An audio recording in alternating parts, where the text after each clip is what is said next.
Bom, vamos dar início, declarando aberta a 29ª sessão ordinária relativo ao 189º ano acadêmico, né?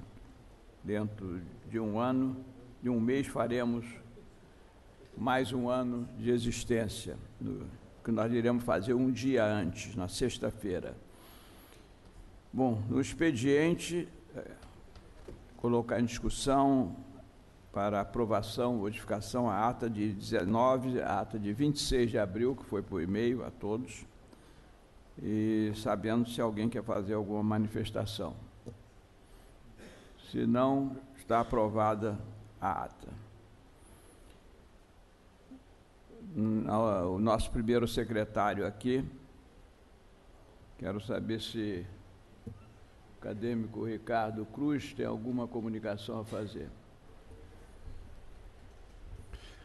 Excelentíssimo senhor presidente, Jorge Alberto Costa e Silva, demais membros da diretoria, ilustres confrades e convidados, não existem comunicações da secretaria no presente momento.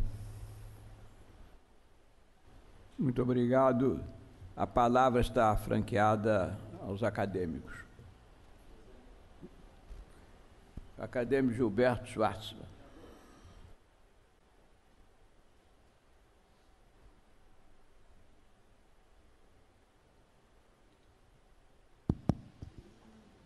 Ilustre presidente, ilustres colegas, de 5 de abril até 4 de junho, acontece em Porto Alegre a 11ª Bienal de Arte Contemporânea do Mercosul. É um grande evento que reúne, em média, de 800 a 1 milhão de pessoas como visitantes.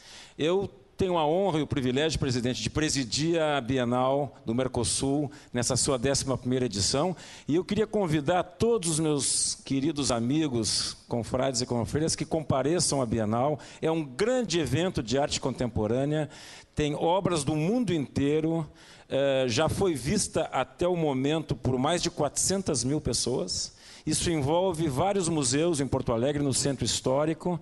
Quem conhece Porto Alegre talvez lembre, na Praça da Alfândega, há 3 museus muito tradicionais, e mais a praça e algumas igrejas na região do Centro Histórico, que contém também obras e instalações artísticas. Eu adoraria ver os meus queridos amigos na Bienal. Obrigado, presidente. Muito obrigado. Qual é a data? Repetir a data. Ela termina no dia 4 de junho. Termina dia 4 de junho. Então temos oportunidades ainda. Apenas uma correção, você não está convidando, você está estimulando os acadêmicos. A última vez que você convidou, você pagou para todo mundo passagem, estadia. Foi tudo, um privilégio, né, presidente. Então é um estímulo válido e vamos divulgar isso aqui. Você passa, por favor, as datas à Sandra aqui, tá bom? Bom, continua franqueada a palavra. Se algum acadêmico quiser fazer uso. Se não, podemos passar a ordem do dia, a continuação do simpósio Câncer do Colo e Reto. Queria solicitar o acadêmico Paulo Hoff, vai fazer parte da mesa, porque ele é organizador do simpósio. A primeira parte foi excelente. Não se esqueça que tem que responder a pergunta do professor Adolfo Reuter.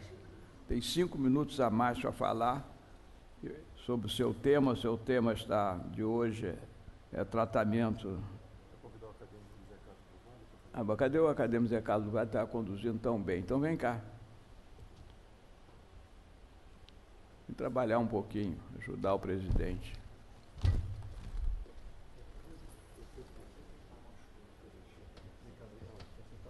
Senta aí. Zé Carlos, assume aqui a presidência, como você fez na primeira parte.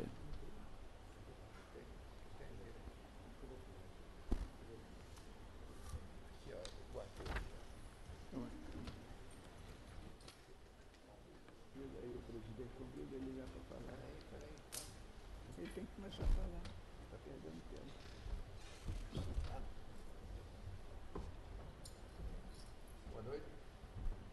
Boa noite, meus caros confrades, ilustres componentes da mesa, convidados. Dando prosseguimento à nossa programação, eu gostaria já de convidar o acadêmico Paulo Hoff para nos falar sobre tratamento do câncer do colo reto avançado. Ele tem 30 minutos.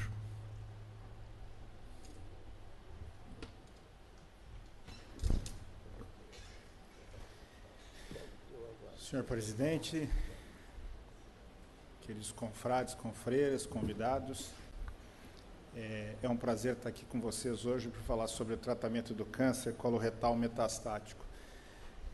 Também é um prazer responder, ou tentar responder, a pergunta do nosso ínclito confrade sobre alguns aspectos anímicos do tratamento do câncer coloretal.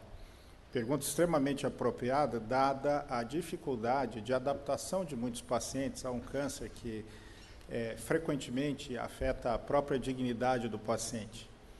Em sistemas públicos de saúde, por exemplo, nós temos pacientes que têm dificuldades, inclusive sociais, do seu dia a dia, com uma colostomia permanente, com a necessidade de quimioterapia e diversos outros aspectos que acabam afetando o seu estado emocional e a sua inter-relação pessoal e familiar. Eu, inclusive, acho que, dado mais tempo, teria sido extremamente apropriado nós termos incluído também esse aspecto da psico-oncologia na discussão hoje. Me desculpo porque, no entusiasmo de tentarmos discutir aspectos bastante relevantes do tratamento do dia a dia, peço que perdoem os dois oncologistas que acabaram omitindo esta parte extremamente importante. Mas eu lembro, e é importante, hoje nós temos aqui a presença do nosso ex-ministro Temporão, acredito que é da época dele a última regulação dos CACONs e o NACONs, em que exige, mesmo sistemas públicos de tratamento do câncer no Brasil, que seja incluído no tratamento multidisciplinar também a especialidade de psicologia para atendimento desses pacientes e o estímulo a que se façam grupos de apoio aos pacientes, normalmente mediados por indivíduos ou da comunidade que já passaram pelo problema ou por psicólogos especializados.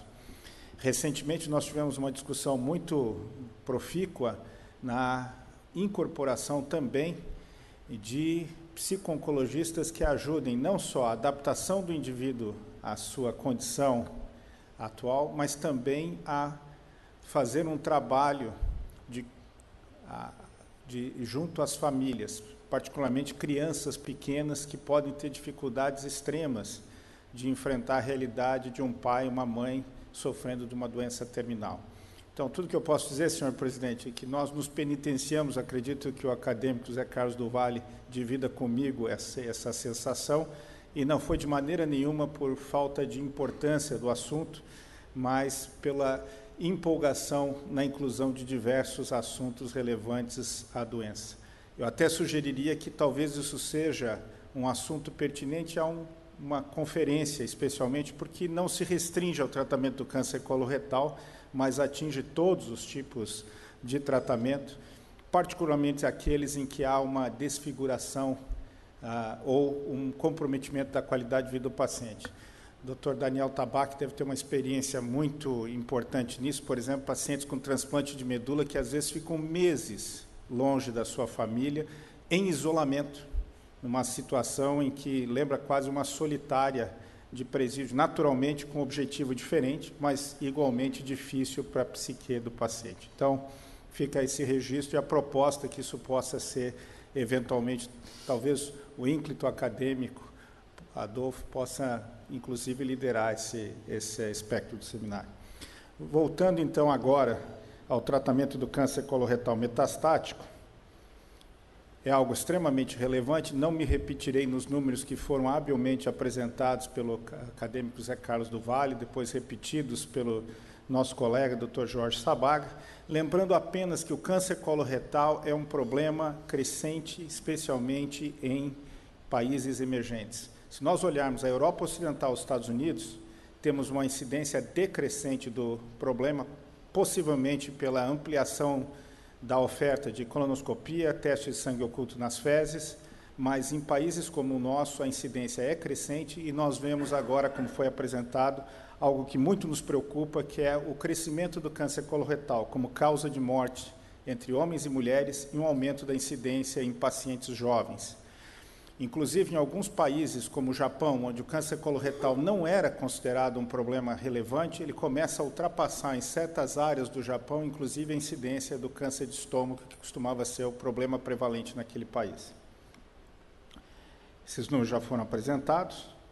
Esses são os nossos números mostrando o aumento da incidência em pacientes jovens.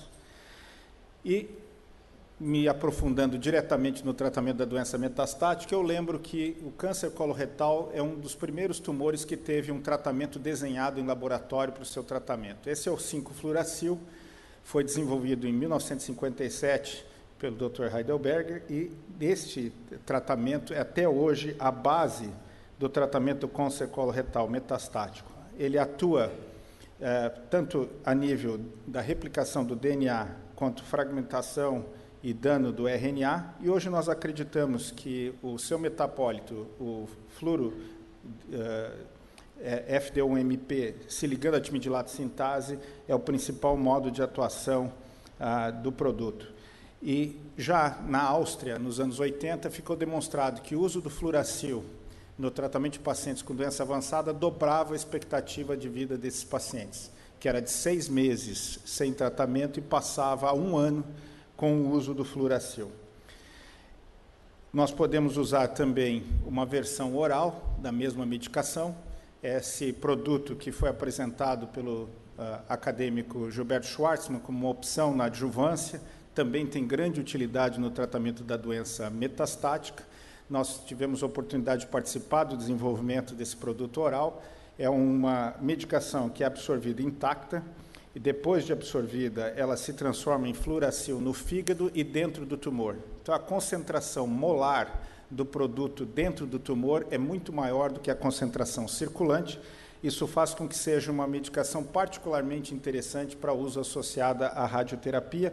E hoje nós temos no Brasil, então, a opção de usarmos a medicação oral ou endovenosa, e o uso dessas medicações eleva a expectativa de vida mediana a pelo menos 11 meses. Desde 1997 isso está disponível e seria a nossa primeira camada de tratamento.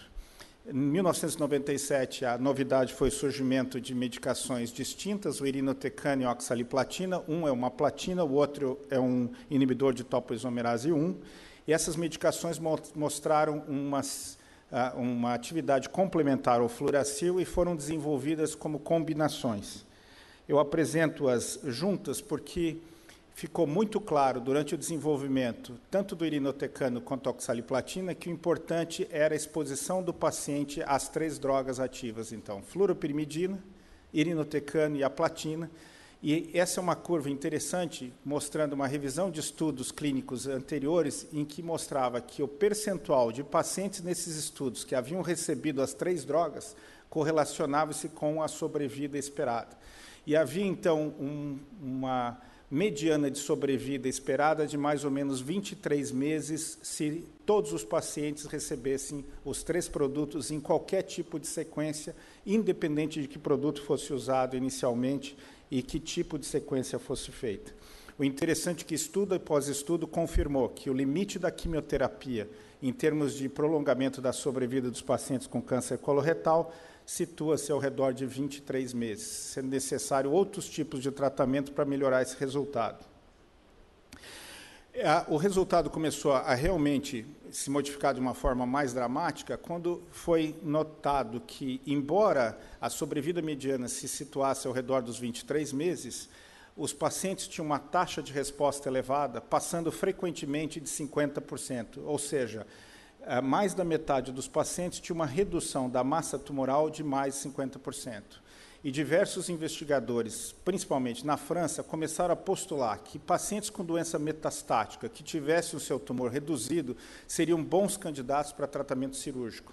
E esse é um gráfico do MD Anderson, do Scott Kopetz, mostrando que, ao mesmo tempo em que houve o desenvolvimento dessas novas medicações e das combinações que aumentaram a taxa de resposta, se viu um aumento dramático no percentual de pacientes com doença metastática que eram levados à ressecção de metástase, tanto hepática quanto pulmonar. E hoje, acredito que todos os senhores e senhoras tenham conhecimento do impacto que isso traz na curabilidade dos pacientes, a ponto de que, hoje, um paciente que tenha metástase de baixo volume e baixo número no fígado e responda à quimioterapia e tenha uma ressecção, pode esperar uma expectativa de cura da mesma ordem de um paciente que tem um estadio 3 de alto risco, ou seja, ao redor de 60% desses pacientes se curam com o tratamento combinado, mudando radicalmente uma doença que antes era uniformemente fatal e que agora, pelo menos num percentual dos pacientes, podia ser tratada com intuito curativo. No entanto, o uso da quimioterapia equivale àquela proverbial espingarda cartucheira em que você dá um tiro igual e se espalha em todas as direções. Não havia um tratamento que fosse desenhado tendo em vista o desenvolvimento específico do tumor e que pudesse levar a resultados melhores. Há um consenso que, com estas 3 linhas de medicação, nós atingimos o ápice do que a quimioterapia atual pode oferecer aos pacientes. Era necessário que se achasse uma metodologia diferente de tratamento.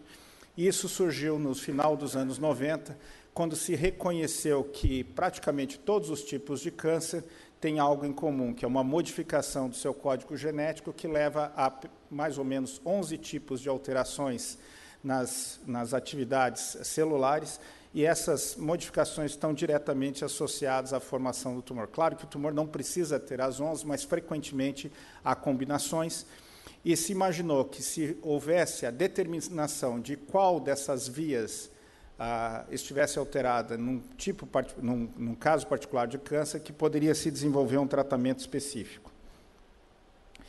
Em termos de câncer coloretal, a primeira via que foi alvo desses tratamentos foi a via da angiogênese. Nós sabemos que um tumor não consegue crescer e se multiplicar quando ele está a mais de 1 milímetro da sua oferta de oxigênio e nutrição. Portanto, sem a formação de novos vasos sanguíneos anômalos, o tumor não cresceria.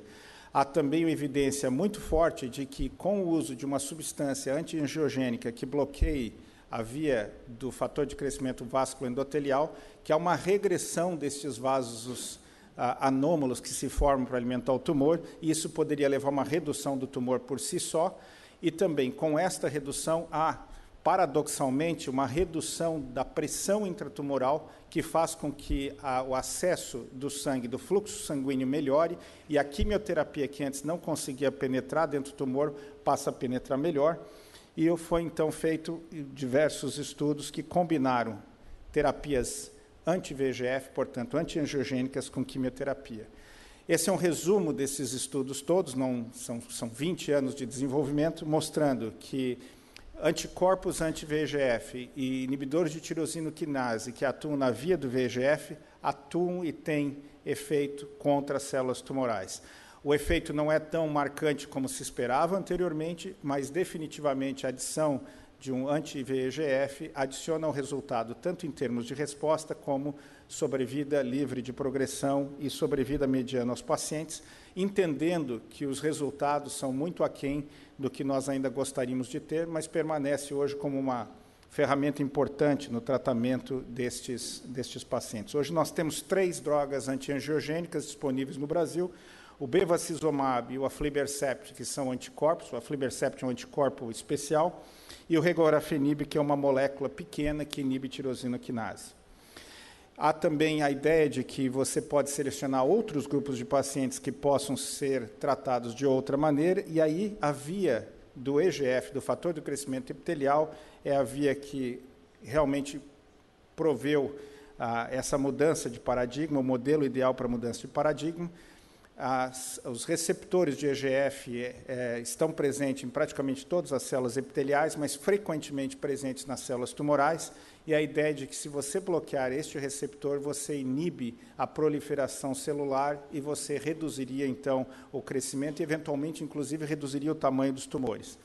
O que ficou muito claro é que nem todos os pacientes, apesar de terem farta quantia desses receptores na superfície das células tumorais, nem todos os pacientes respondiam, e se identificou, então, que na via molecular que liga o receptor ao núcleo, portanto, naquele conduito molecular que leva à ativação do sinal, havia, em certas situações, moléculas alteradas que estavam constitutivamente ativadas, e, nestes casos, não interessava o que se fazia ao receptor. Você poderia eliminar todos os receptores da superfície celular, a via continua ativa, portanto, esses pacientes deveriam ser excluídos do tratamento com estas medicações, e isso realmente funcionou e mudou dramaticamente o tratamento da doença. Então, hoje, os pacientes podem receber quimioterapia também combinada a drogas anti-EGFR, desde que eles não tenham estas moléculas alteradas.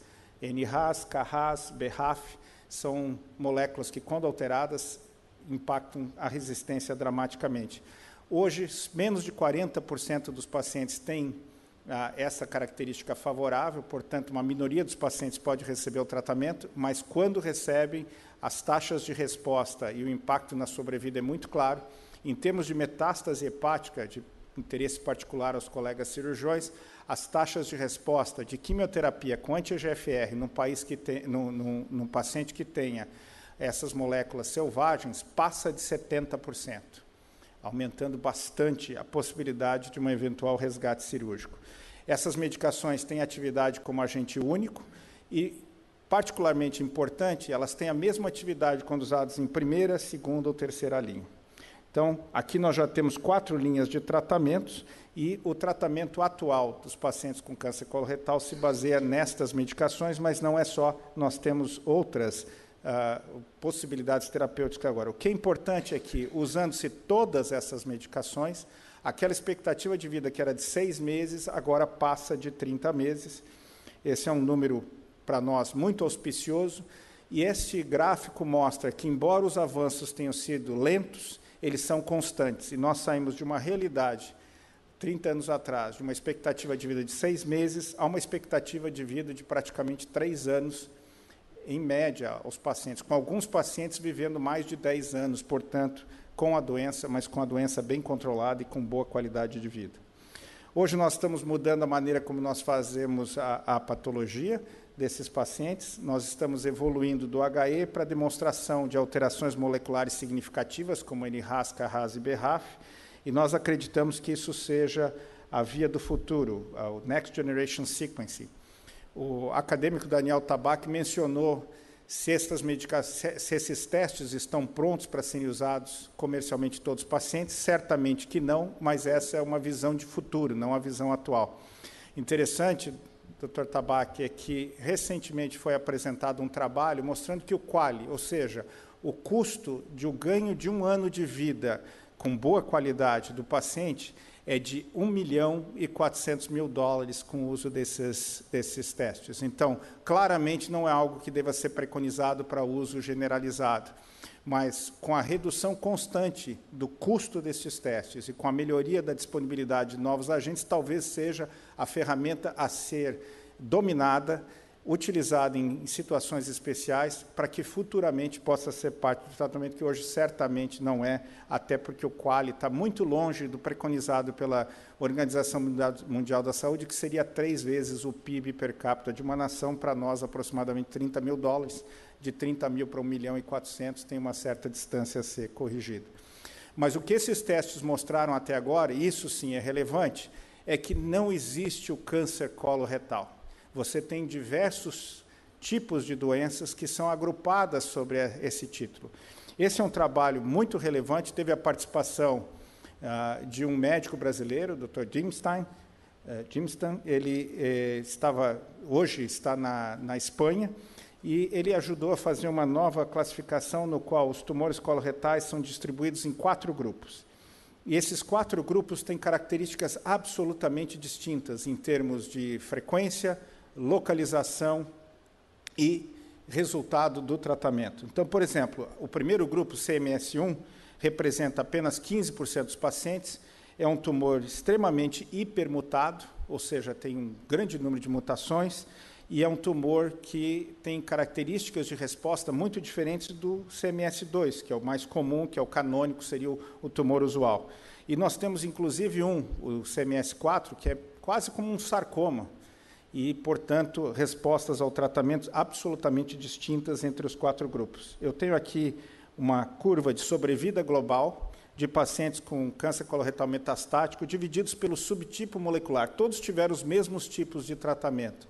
E os senhores vejam como é diferente o resultado, e eu chamo a atenção particularmente para a linha amarela, que é o CMS1, são os tumores que são hipermutados, comumente associados a Lynch ou hipermetilação de MLH1, que seria a hipermetilação mais comum, levando à instabilidade de microsatélite. A característica em comum, portanto, instabilidade de microsatélite e um resultado absolutamente tenebroso com tratamento quimioterápico usual.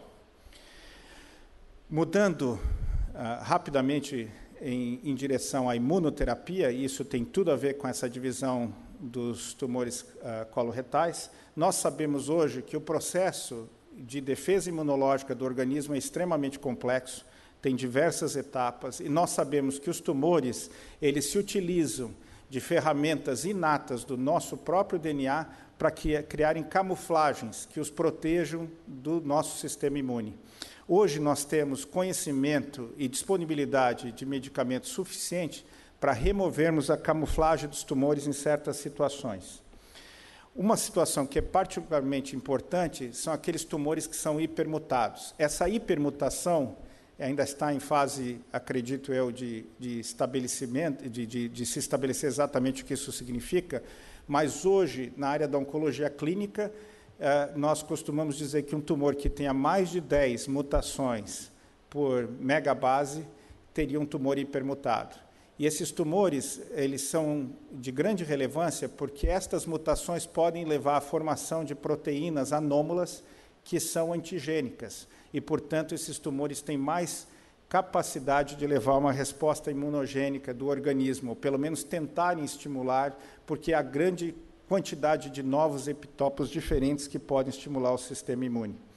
Aqui, à esquerda, nós temos um gráfico de um paciente com estabilidade microsatélite, mostrando a formação de novos antígenos e o tumor se escondendo atrás da produção artificial de PDL1 para desligar o sistema imune.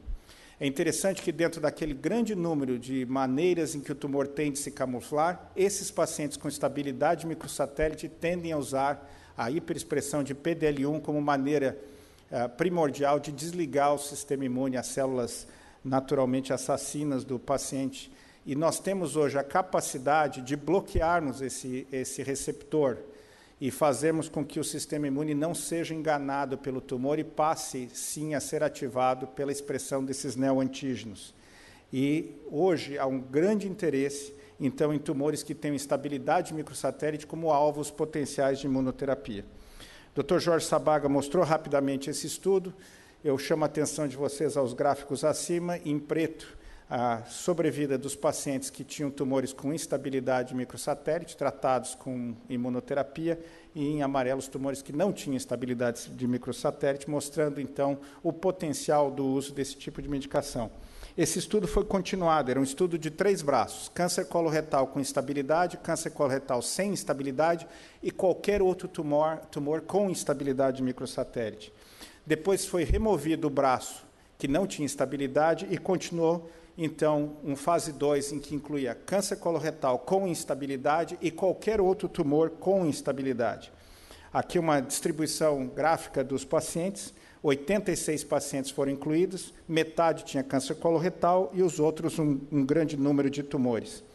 O que é importante é este resultado. Esse é um gráfico em cachoeira dos resultados, mostrando que 21% dos pacientes tiveram resposta completa. Todos esses pacientes eram absolutamente refratários ao tratamento e já haviam recebido todos os tratamentos disponíveis para o seu tipo de tumor. No caso do câncer coloretal, já haviam recebido todos aqueles tratamentos que eu mostrei anteriormente. E um total de 77% dos pacientes tinha ou doença estável ou resposta parcial ou completa. Um número absolutamente inédito em termos de pacientes com doença refratária, mostrando que mesmo esses pacientes pesadamente tratados, com doença extremamente refratária, que normalmente tem uma expectativa de vida muito curta, podiam responder excepcionalmente bem com o uso de uma imunoterapia que bloqueava o PD1, o receptor PD1, não deixava com que se ligasse ao ligante, ao PDL1. E aqui a sobrevida mediana, mostrando que não foi alcançada, quando o trabalho foi apresentado, a sobrevida mediana dos pacientes, então mais de 50% vivos no momento da apresentação, com mais de 1 ano de acompanhamento. Pacientes que absolutamente tinham uma expectativa de vida de menos de 1 ano. Esse estudo que eu apresentei a vocês foi tão contundente que o Food and Drug Administration americano simplesmente aprovou a medicação, esse anti-PD1, a qualquer paciente com estabilidade microsatélite. Não interessa de onde. O local de origem se tornou absolutamente irrelevante. Se tem instabilidade nos Estados Unidos, o paciente tem o tratamento com anti-PD1 custeado pelo governo. Esse é um estudo do multicêntrico, multinacional, da combinação de um anti-CLA4, um outro aspecto de bloqueio da imunoterapia, com o anti-PD1, nivolumab e ipinivo, um estudo de fase 2, mostrando que, comparado aos 55% de taxa de resposta do nivolumab sozinho, a combinação, perdão, os 30% leva a 55%, 20% de resposta a mais com a combinação. É um estudo de fase 2, nós não sabemos ainda se a combinação é realmente necessária, mas mostrando que é possível que, se nós combinarmos aspectos de bloqueio ao sistema, ao bloqueio ou bloqueio do sistema imune em diferentes áreas, os resultados serão ainda melhores. E esse estudo que eu apresento a vocês aqui está aberto no Brasil, nós estamos recrutando pacientes na Universidade de São Paulo, comparando, então, em pacientes que ainda podem receber quimioterapia versus o tratamento com o anti-PD1, desde que os pacientes tenham instabilidade microsatélite. O Dr. Jorge pode me corrigir, mas acredito que nós temos 6 pacientes tratados até agora. Infelizmente está fechando o estudo. Então, se criou uma nova camada de tratamento, uma que tem grande perspectiva de crescimento, que é a imunoterapia. O problema é que ela só se aplica a 15% dos pacientes. Os outros 85%, nesse momento, não tem perspectiva de uso da imunoterapia. É algo que precisa ser trabalhado para ver se nós conseguimos expandir esse uso. Existem outras áreas, novamente, como foi apresentado pelo Dr. Daniel Tabak, tentando usar esse Next Generation Sequence, identificando alterações de outros tumores para tratamento do câncer coloretal. Por exemplo, 5% desses pacientes expressam HER2, é uma alteração comum em câncer de mama, e nós temos excelentes bloqueadores de HER2. Hoje nós temos pacientes tratados com anti-HER2 com 2, 3 anos de sobrevida após terem falhado todas as quimioterapias para câncer coloretal. E existem outras combinações que virão que, neste momento, não estão disponíveis. E, nos Estados Unidos, Dr. Tabak, o FDA aprovou o Foundation e vai aprovar esse tipo de tratamento, porque, ao contrário do Brasil, nos Estados Unidos, se você tem um resultado do Foundation, indicando, por exemplo, um paciente com câncer coloretal com uma alteração de HER2, esse paciente recebe gratuitamente da empresa a medicação alvo, a droga-alvo. No Brasil, você tem que pagar ou cobrar de alguém. Lá existe um mecanismo mediado pela própria ASCO via um estudo chamado TAPUR, em que os pacientes recebem gratuitamente, já que não há ainda determinação que isso realmente funciona. Então, embora ainda seja experimental, o tratamento não tem o custo que tem para nós aqui no Brasil ou em outras partes do mundo, porque esse mecanismo não está disponível aqui, infelizmente. Os próximos passos, eu gostaria de rapidamente mencionar que eu gostaria de acreditar que o desenvolvimento será racional, que nós vamos fazer determinação de alterações moleculares, desenvolvermos tratamentos específicos e vamos tratar e curar um número enorme de pacientes. E talvez esse seja realmente o caminho a ser seguido no futuro. Mas algo aconteceu no ano passado, o acadêmico Gilberto Schwartzman mencionou rapidamente, que nos preocupou, nos deixou praticamente tontos, que é a lateralidade do tumor. 2 estudos muito grandes, um americano e um europeu, foram analisados e uma comparação foi feita sobre o resultado do tratamento, se comparando pacientes que tinham primário à direita ou primário à esquerda. E é impressionante, com o mesmo tratamento, absolutamente a mesma sequência de drogas utilizadas, os pacientes que tinham o primário à esquerda tinham um resultado de sobrevida mais de 1 ano superior aos que tinham o primário à direita. E isso se estende também a tratamento com quimioterapia. Vejo que a tratamento molecular. Com bevacizumab, 31 versus 24 meses. E com cetuximab, então, é uma coisa impressionante. 36 versus 16 meses. 20 meses de diferença na sobrevida mediana a favor dos pacientes que tinham primário à esquerda versus à direita. Algo que não era antecipado e não se consegue explicar baseado no nosso conhecimento molecular atual. Algo absolutamente inédito. E hoje nós temos que olhar o lado em que o tumor se iniciou, junto com as alterações moleculares, para escolher o tratamento. É claro que o lado deve ser um marcador de alguma alteração molecular ainda desconhecida, que precisa ser estabelecida, mas não pode ser ignorada, porque nenhuma das nossas alterações moleculares identificadas dá uma diferença tão grande em sobrevida como simplesmente o lado em que o tumor começou. E essa seria a minha recomendação de tratamento atual. Nós temos uma recomendação para pacientes com doença ressecável, potencialmente ressecável, agressiva e não ressecável ou indolente. A ideia é você fazer um detalhamento, uma customização do tratamento de acordo com as necessidades do paciente, diminuindo os efeitos colaterais e maximizando, quando possível, a chance de cura, quando não possível, então, o prolongamento da sobrevida. Entrar em detalhes, eu acho que está além do que nós temos que discutir hoje, mas, por favor, notem que, na divisão, na nossa recomendação atual, entra característica molecular e lateralidade do tumor na escolha do regime a ser utilizado. E a verdade é que hoje você precisa ver características do tumor, características do paciente e características do medicamento para fazer a melhor escolha da sequência.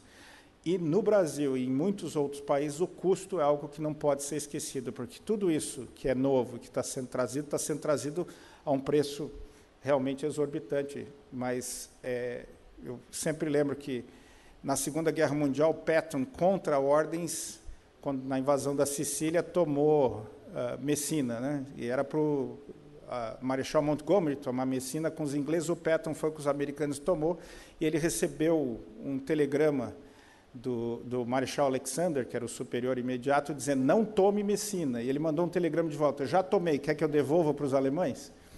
Então, é uma situação parecida. Nós tivemos um grande avanço, os pacientes estão vivendo muito mais do que viviam anteriormente, os avanços continuam a um custo exorbitante, mas nós ficamos naquele dilema. Abandonamos o avanço pelo alto custo ou tentamos trabalhar uma maneira de disponibilizar essas medicações para toda a população?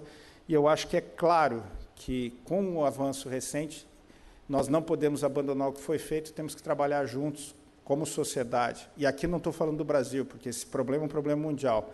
Mundialmente, temos que trabalhar na disponibilidade de medicações e incorporação de novos instrumentos diagnósticos e terapêuticos para os nossos pacientes. Muito obrigado.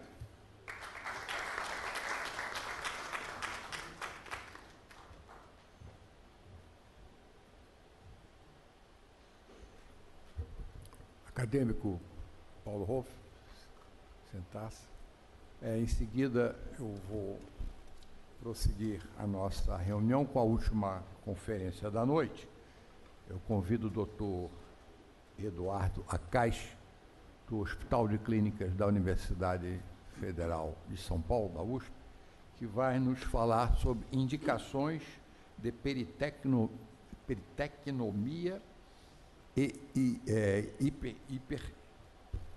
HIPEC, ou seja, aumento da temperatura intraabdominal, mais quimioterapia em câncer de colo e reto com disseminação peritoneal.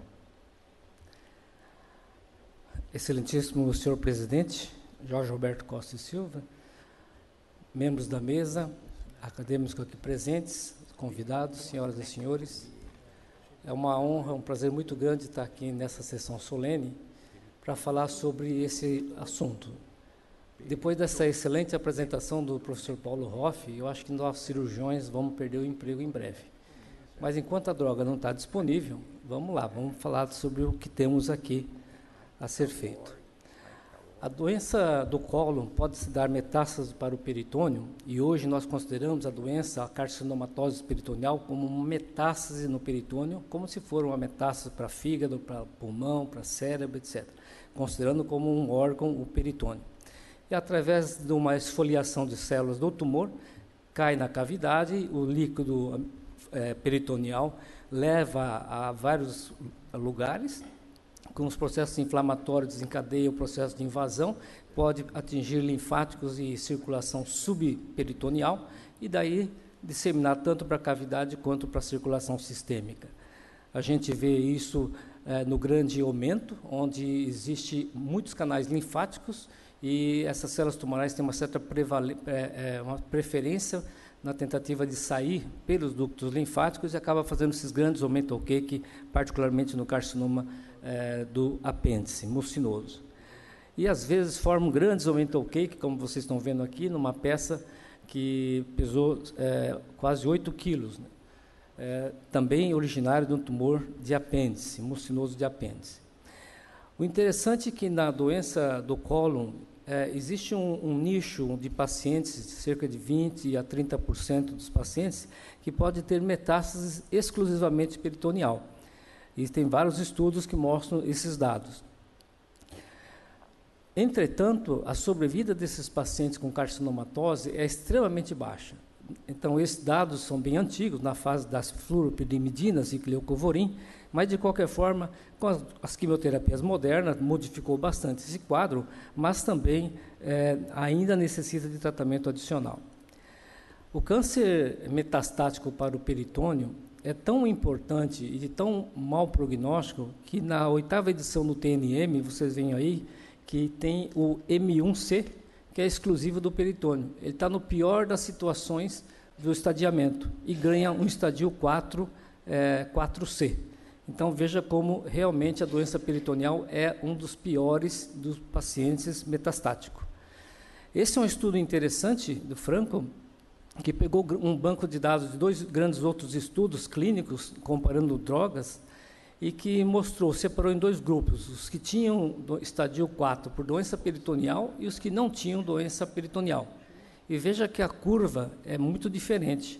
Os pacientes com doença peritoneal, que são esse azul, são muito piores em relação à doença não peritoneal, tendo uma sobrevida mediana de 12,7 meses, versus 17,6 para outros sítios de metástase, levando isso, então, a uma redução global de 30% na sobrevida desses pacientes. É importante comentar aqui sobre o conceito da peritonectomia, já que ele, às vezes, entra por um viés e às vezes, acaba caindo numa situação de descrédito por, às vezes, desconhecimento da técnica. A peritonectomia, na verdade, consiste na ressecção de todas as metástases peritoneais visíveis, macroscópica, de maneira que você só vai ressecar o peritônio se ele estiver extensamente envolvido. Se ele tiver um ou outro ponto, você tira o ponto, o implante, e não tira o peritônio.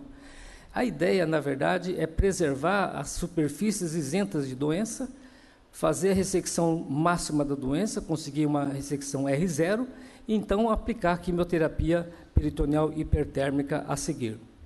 Então, peritonectomia nem sempre é necessário. A citorredução tumoral, sim. Então, a partir de 2010, procuramos na literatura, depois de uma convenção, não usar mais o termo peritonectomia, e sim cirurgia citorredutora tumoral, para não ter aquela falsa ideia que o doente vai viver sem peritônio, que essa é a pergunta que todos os pacientes fazem. Eu consigo viver sem peritônio?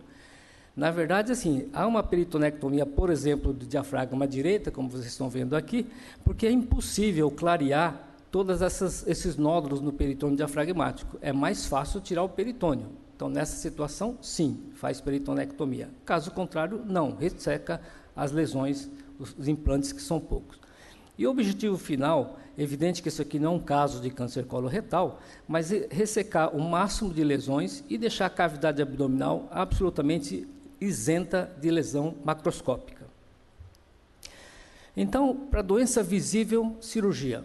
Para doença microscópica que deve existir, HIPEC, quimioterapia. É claro que a droga tem que fazer efeito.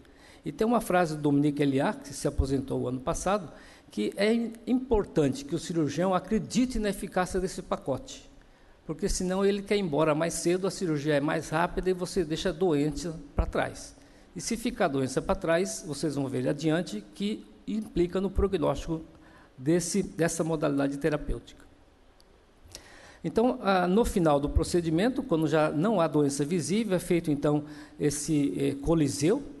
Eu uso a técnica aberta, onde a droga entra, é preparado aqui, entra por esse sistema de circulação.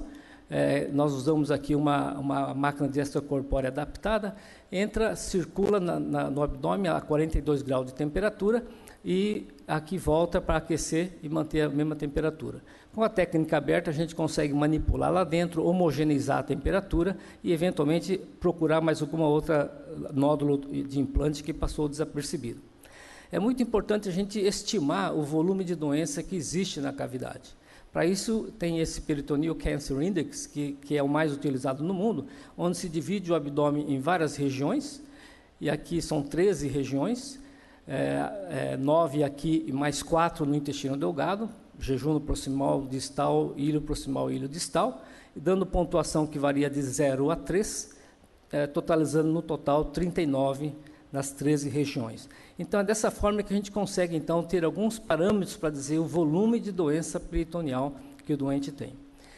Entretanto, esse procedimento leva a algum grau de problemas. É um procedimento que tem uma morbidade extremamente elevada, mesmo em centros com experiência, toxicidade hematológica também um pouco elevado, tempo operatório para câncer coloretal metastático é baixo, 8 horas é o suficiente, diferente do tumor mucinoso de apêndice, que às vezes é 14, 15 horas, 20 horas, porque a indicação é para doença de baixo volume, para câncer coloretal. Reoperação é bastante frequente, na faixa de 10%. Mortalidade em centro com experiência hoje está na faixa de 1 a 2%, mas já foi 12% no passado. E o tempo de internação, que às vezes se prolonga para até um mês, dependendo do nível de complicações. E as complicações podem ser de sítios de hemorragias, nas linfadenectomias, nas grandes ressecções, perfuração intestinal. É interessante como a gente não via isso em outras cirurgias. No lugar que você passa o ponto de uma sutura de intestino delgado, o próprio ponto acaba sendo local de vazamento de material entérico. Eu acredito que isso implica em parte, é decorrente em parte da hipertermia que você faz e acaba a alça intestinal sofrendo com essa hipertermia durante 1h30 e acaba, então, às vezes, dando essas fístulas que não se via em outros procedimentos. Abscessos cavitários é muito frequente, felizmente temos a radiologia intervencionista que resolve isso, e em alguns pacientes, eventração acontece com uma certa frequência, tem que voltar para o centro cirúrgico para refazer a parede abdominal utilizando as telas. E o que mais amedronta todos que trabalham na área é a gastroparesia. Ninguém sabe até hoje por que acontece isso, o fato é que o doente demora para conseguir esvaziar o estômago. Tem vários estudos já que foram realizados para saber se é a temperatura, se é a droga, se é a manipulação, mas nenhum deles foi conclusivo em relação a isso. Mas é uma entidade frequente no pós-operatório e nós apanhamos muito com a gastroparesia. Começamos esse procedimento em 2002, tanto no Hospital das Clínicas quanto na clínica privada, e depois, com a inauguração do ICESP, passamos a fazer no ICESP, sob a coordenação do professor Paulo Hoff, e publicamos esse estudo dos primeiros casos, de 46 pacientes, dos quais 21 era câncer coloretal, com 3 pacientes com câncer de apêndice. A taxa de sobrevida dessa casuística pequena, porém inicial, foi de 55%, e para câncer coloretal, uma expectativa de 3 anos de sobrevida de 70%. Isso é mais ou menos como se fala na literatura. Em termos de resultados, essa é uma revisão sistemática em que envolveu 885 artigos que depois foram selecionados e 47 preencheram os critérios desse estudo. Esses são os artigos mais importantes e o nosso estudo acabou entrando aqui no final, apenas com 21 pacientes operados de câncer coloretal. Então, você vê a fragilidade dessas revisões sistemáticas, a inclusão desses casos de estudos observacionais, de coortes, muitas vezes pequena, de um grupo ainda começando tal. Então, essa é a crítica que a gente sempre tem quando se fala em HIPEC e cirurgia citorredutora em câncer coloretal. Mas, de qualquer forma, essa revisão sistemática e meta-análise mostra uma certa favorável ao procedimento. Comparando todos os outros artigos aqui, parece que é favorável. Esse outro estudo, envolvendo 2.500 pacientes, comparando cirurgia citorredutora com HIPEC versus cirurgia paliativa ou quimioterapia sistêmica, veja que o nível de evidência é extremamente baixo, só tem um aqui do nível 1, com número muito baixo, vou comentar a seguir. Mas, de qualquer forma, deu para comparar 1.084 pacientes que fizeram o procedimento de cirurgia citorredutora com HIPEC versus 1.400 pacientes que tiveram tratamento paliativo, com quimioterapia ou cirurgia paliativa. A sobrevida de 5 anos, dá para observar aqui, que está entre 20% e 50% nos pacientes com o procedimento, 0 de sobrevida nos pacientes com ressecções incompletas, cirurgias paliativas, e até 20% nos pacientes com quimioterapia sistêmica. Então, realmente, parece-me que há uma certa esperança nesse procedimento. Esse é um estudo de 2009 do Dominique Eliat, do Gustavo Roussy, que aposentou ano passado, comparando pacientes semelhantes com tratamento sistêmico agora na era moderna, com drogas modernas, versus cirurgia com HIPEC. É interessante que ele mostra, então, uma sobrevida mediana de 24 meses no tratamento sistêmico versus 62% nos pacientes que fizeram procedimento com HIPEC. Levando à conclusão, então, que é realmente interessante esse procedimento. Com todas as críticas, que é um estudo comparativo, não é randomizado, etc., porém, os dados de coorte reforçam essa ideia. No câncer de ovário, que nós fazemos há bastante tempo também, no estádio 3, A, B ou C, também tínhamos esse mesmo dilema como temos no colo. Felizmente, agora em janeiro, tem essa publicação aqui no New England, mostrando claramente uma vantagem em termos de sobrevida global nos pacientes que fazem quimioterapia perioperatória neoadjuvante e seguido de cirurgia com HIPEC. Então, esse estudo veio aqui para mostrar que realmente parece que o procedimento com a quimioterapia tem algum valor, acrescenta alguma melhora em relação ao prognóstico, o que não temos ainda no câncer coloretal. O único estudo que nós temos, eu tenho que citar, apesar de ser um estudo com muitas falhas, todo mundo conhece, é um estudo de 2003 da Holanda, com 105 pacientes randomizados em quimioterapia na época do 5-FU leucovorin versus HIPEC. Evidentemente que, mesmo naquela época, a HIPEC teve uma vantagem melhor e já mostrou um dos sinais prognósticos, fatores preditivos interessantes, que é a ressecção completa. Os pacientes com R0 tinham uma sobrevida muito melhor. Mesmo naquela época já se tinha essa percepção. O que nós temos hoje, se você pensar nesses estudo de coorte, alguns prospectivos, mas a grande maioria retrospectiva, a gente tem uma sobrevida mediana aqui de 30 até 60 meses nesse estudo. E se fala em tratamento sistêmico, e talvez esse dado esteja um pouquinho atualizado, doença metastática coloretal em torno de 20 meses de sobrevida. Hoje nós vimos dado do professor Paulo de 30 meses. Quase chega na gente aqui, mas estamos ali.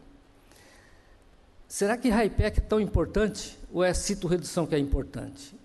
Para responder essa pergunta, tem um estudo Prodigy 7, o PI é o François Quenet, da França, e ele randomizou os pacientes com HIPEC versus sem HIPEC. Esse estudo já terminou, está pronto para ser, na verdade já deve ter sido encaminhado já para alguma revista. Esse é o PI, Tentei tirar o resultado dele, mas acho que faltou álcool, ele não quis contar o resultado final. Mas, em 2016, já tinha alguns dados mostrando que o acréscimo de HIPEC, em termos de mortalidade, não muda, 1,5%. E o que muda, na verdade, é o grau de hemorragia peritoneal, por causa da quimioterapia intraperitoneal, e a morbidade, a toxicidade de 60 dias. Então, esse dado nós já temos, pelo menos a mortalidade, não tem grande impacto você acrescentar o HIPEC nesse estudo randomizado. São cerca de 280 pacientes randomizados e está no forno, está pronto para sair. Mas aí nós temos que melhorar esses resultados, evidentemente. Antes que surjam novas drogas e os cirurgiões vão perder o emprego. Então, veja, a associação de essas drogas são sempre bem-vindas porque vai adicionar ao tratamento cirúrgico, se Deus quiser, mas temos outras maneiras de aplicar drogas, talvez aumentando o tempo de exposição, já que um ciclo, um shot, talvez não tenha sentido para os oncologistas clínicos, que é só a quimioterapia intraperitoneal, naquele momento da cirurgia, talvez a quimioterapia bidirecional, talvez a melhora do tratamento sistêmico neoadjuvante, e tudo isso certamente vai ser muito interessante no futuro. Qual é a melhor droga para você usar para câncer coloretal metastático para o peritônio? São essas três que têm estudos, não tem estudo de fase 1 para mitomicina, mas para as outras tem. De qualquer forma, é empregado largamente no mundo. E esse é um estudo que comparou o uso de oxaliplatina versus mitomicina, quem que é melhor. E tomou como base, são 540 pacientes, tomou como base o grau de severidade da doença peritoneal. Esse é um score que foi publicado em 2010, que mostra alguns fatores clínicos, como sintomas do paciente ou não, PCI, avaliação do volume tumoral pela tomografia, o grau histológico do tumor, e baseado nesses dados que você pode obter antes da cirurgia, existe um score desses pacientes e você então estadia em estágio 1 até 4, dependendo da pontuação que cada um deles recebe. Veja que a anel de Sinete já quase vai para estágio 4. Então, o anel de Sinete é o grande vilão dessa história. O que mostra esse estudo é que os pacientes que têm um score baixo, 1 a 2, parece que a mitomicina C é melhor, 54% de mediana. Os pacientes que têm volume tumoral, sintomas maiores, clínicos, então esse score mais elevado, parece que a oxaliplatina é melhor. Aqui houve diferença estatística, aqui não houve diferença estatística.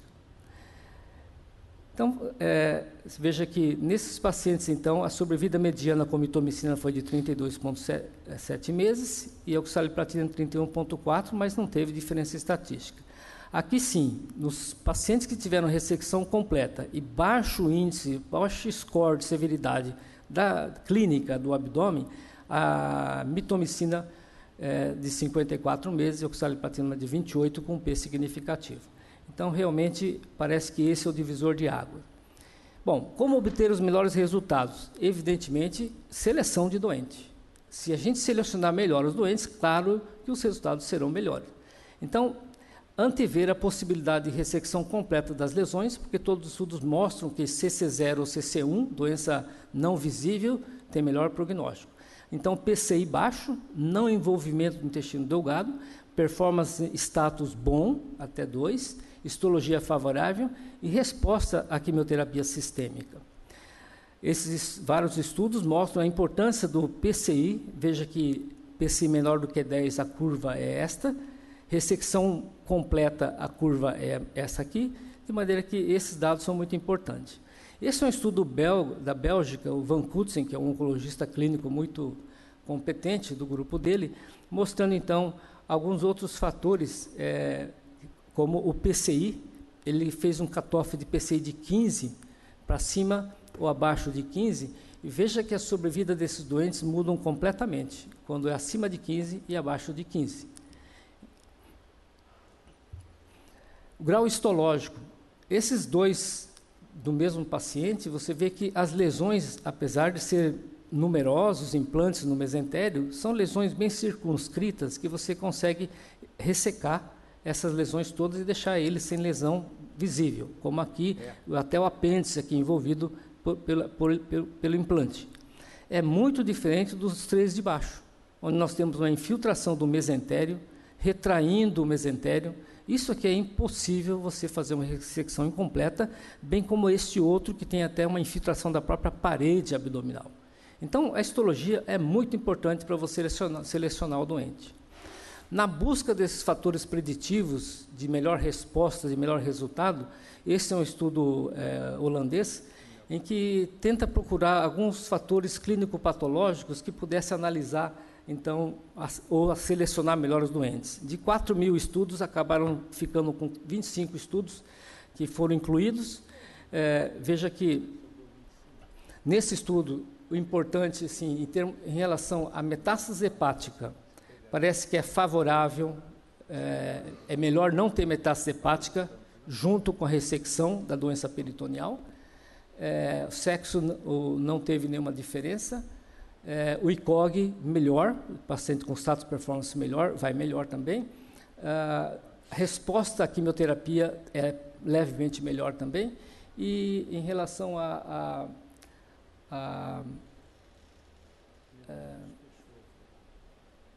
deixa eu ver se eu vejo melhor aqui.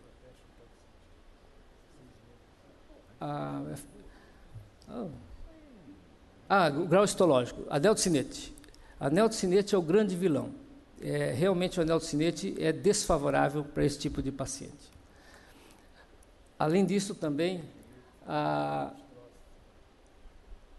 localização do tumor direito, esquerdo, transverso, não teve grande impacto, portanto, não é um fator para você selecionar esses doentes para o procedimento.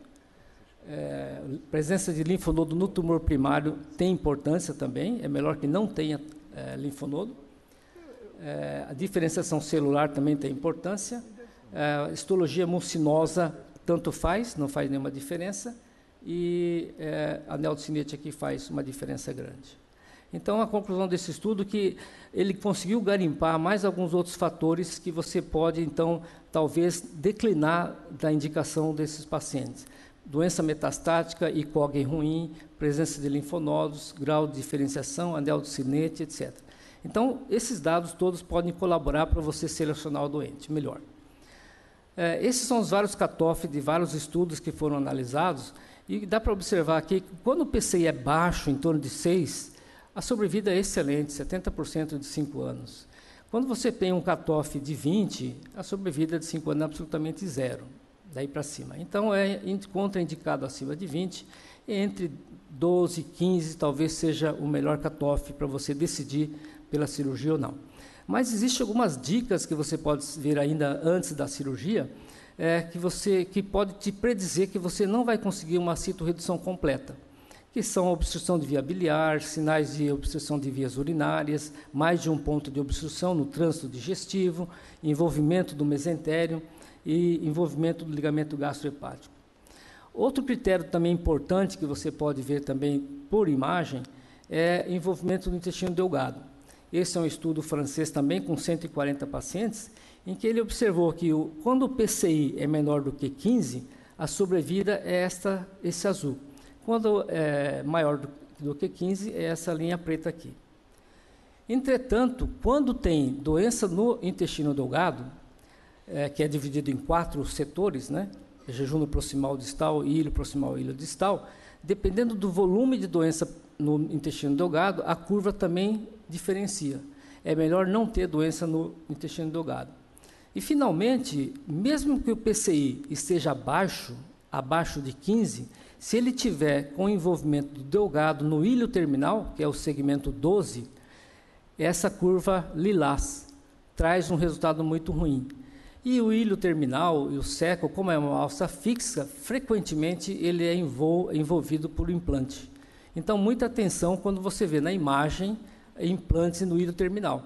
Isso é um fator de mau prognóstico. Então, mesmo que o PCI esteja baixo, esse envolvimento também é um sinal de alerta. Bom, e HIPEC profilático? Esse é um estudo belga também, do Van Kutsen, muito interessante, que ele viu que os pacientes T4A e T4B, uma grande percentagem desses pacientes evoluíam com carcinomatose peritoneal. E a sugestão desse estudo, será que não caberia, nesses pacientes, fazer HIPEC profilático? É só acrescentar mais 1h30 de tratamento? Poderia ter, talvez, uma prevenção disso. Bom, tem um outro estudo chamado Profiloship, em que se propõe um second look nos pacientes de alto risco de doença metastática. São os casos de perfuração de intestino, doença ovariana sincrônica, mínima doença peritoneal achado na primeira cirurgia do tumor primário. E esse estudo, então, mostrou que quando você acompanha o doente por 1 ano, mesmo sem evidência de doença metastática peritoneal, se você levar o paciente para um second look, com 12 meses da primeira cirurgia, nos grupos de risco, mais da metade dos pacientes ele acaba achando, mesmo com imagem normal, ele acaba achando doença metastática. E se ele acha metástase no peritônio, ele faz HIPEC, ele controla o peritônio. Nos pacientes que ele não acha doença, mas mesmo assim faz HIPEC, ele não tem recorrência no peritônio. E que ele não achou doença e não fez HIPEC, teve uma recidiva no peritônio. E tem um outro estudo, então agora um estudo randomizado, que está em andamento, que chama Profiloship, que vai mostrar um resultado melhor. Outro ponto de discussão controverso é a associação de metástase hepática com metástase peritoneal. Esse é um estudo da Austrália, o David Morris, é um cirurgião de seus 70 e poucos anos, muito experiente em fígado e peritônio, e ele pegou os dados e pareou os pacientes com câncer metastático para fígado e para peritônio, 46 no grupo, 237 no outro, com algumas diferenças, particularmente, e aqui talvez seja muito importante, o grau de R0 teve um pouquinho maior, significativamente no grupo com peritônio, mas as sobrevida foram pareadas, de 1, 2, 3 e 5 anos, mostrando então que é possível fazer a ressecção dessas lesões hepáticas junto com a carcinomatose. Esse outro estudo, porém, já mostra um resultado um pouquinho diferente, comparando num único centro, com 77 doentes, numa fase mais moderna de quimioterapia, ressecar metástase hepática e fazer a citorredução com HIPEC. Ele observou que, nesse grupo aqui, há uma diferença estatística maior nos grupos de HIPEC que receberam quimioterapia perioperatória, e o tempo de internação foi maior também nos grupos com HIPEC e fígado. Esse é o resultado realmente significativo, 59,2 meses versus 18 meses, nos grupos que fizeram ressecção simultânea da metástase peritoneal e hepática. Então, é factível, é viável, é seguro, porém os resultados ainda são bastante duvidosos e necessitam do estudo melhor. Bom, e depois do procedimento? Continua com tratamento sistêmico? Então, só trouxe um estudo, já está acabando, comentando, então, fazendo um estudo retrospectivo de 4 centros experientes em HIPEC. Ele comparou fazer só cirurgia com quimio intraperitoneal versus observação.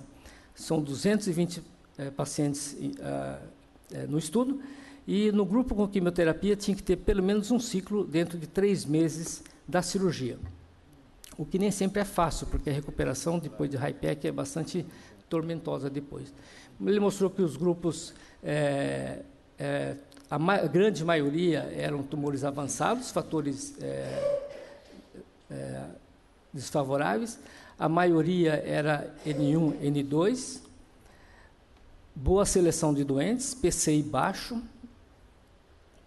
drogas oxaliplatina ou associação mais ou menos equivalentes, e 6% de óbito nesse estudo.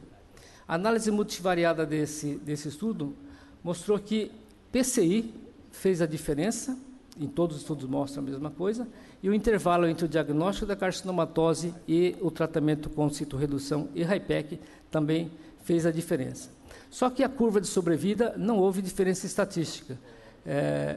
Nesse grupo, as curvas se sobrepõem, portanto, não há benefício de você seguir o procedimento com mais quimioterapia pós-operatória, quimioterapia sistêmica pós-operatória. visitando o NCCN, quando você vem lá na metástase peritoneal sincrônica, se não está obstruído, tratamento sistêmico quimioterápico. Doença metacrônica, aqui, se ele é ressecável, considerar tratamento com quimioterapia, mas nesse ponto, quando você vai nesse algoritmo, é só para câncer de pulmão e de fígado. Não há nenhum comentário em relação ao peritônio. Portanto, o NCCN não comenta sobre isto. Entretanto, tem algumas linhas que já começa a ter um pouquinho de brilho lá no meio desse capítulo, que fala que a cirurgia citoredutora pode ser considerada em grandes centros experientes. Então, isso é o alento para os cirurgiões de hoje. Conclusões. Tem que selecionar o doente, tem que ter capricho, fazer uma citoredução boa, cuidados técnicos, não hesitar em parar o procedimento e, caso a caso, deve ser discutido em reunião multidisciplinar. Vai ter agora em setembro um workshop, onde vai ser apresentado alguns estudos de fase 3, então nós teremos alguns dados mais robustos para dizer isso e afirmar que é melhor. E eu costumo terminar essa apresentação dedicando aos mais jovens. Eu vejo que aqui tem acadêmicos universitários da UFRJ, alguns cirurgiões jovens, e para dizer que esse é um procedimento que demanda muita atenção no intraoperatório e muito mais ainda no pós-operatório. Dá um trabalho tremendo. Então, se a sua vida está boa, melhor não começar a fazer esse procedimento. Se não está boa, começa a fazer rapidamente, que você vai morar no hospital. Obrigado.